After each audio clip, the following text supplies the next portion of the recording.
Start out with the face frame down and apply a bead of glue into the dovetail groove. Slide the left and right cabinet walls into the vertical grooves. Don't forget to wipe away any excess glue. Slide the floorboard into the grooves on the wall. Make sure the floorboard notch fits into the groove on the face frame.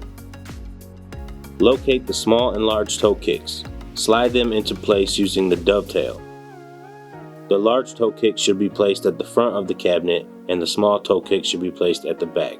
Now place one metal clip at each corner of the cabinet underneath the floorboard. These will be used to join the toe kicks to the sides of the cabinet.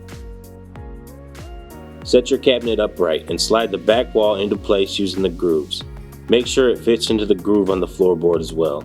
Take your L brackets and attach them to the inside of the cabinet using pre-existing holes on the back wall.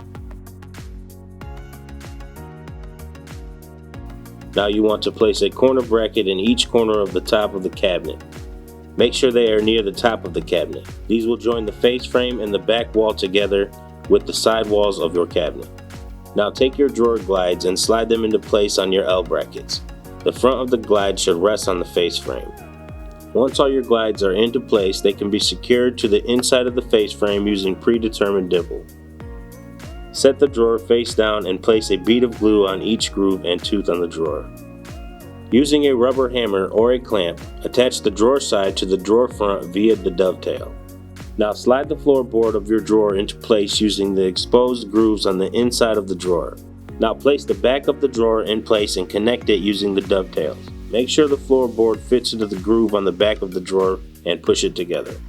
Find your glide connectors and place them underneath the drawer in the front corners. Make sure the triggers are facing inward and fasten them down using 4 screws each.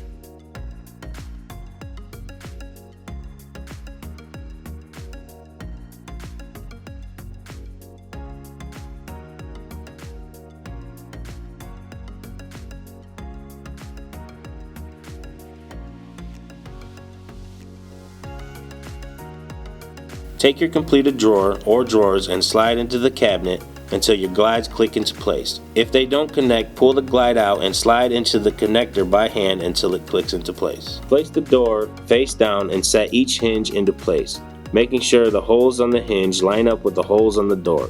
Fasten them down with 2 screws each. Then place a rubber bumper in each corner on the door opposite your hinges. Now place your door with attached hinges to the inside lip of the face frame and attach them to the cabinet using pre-existing dimples on the face frame.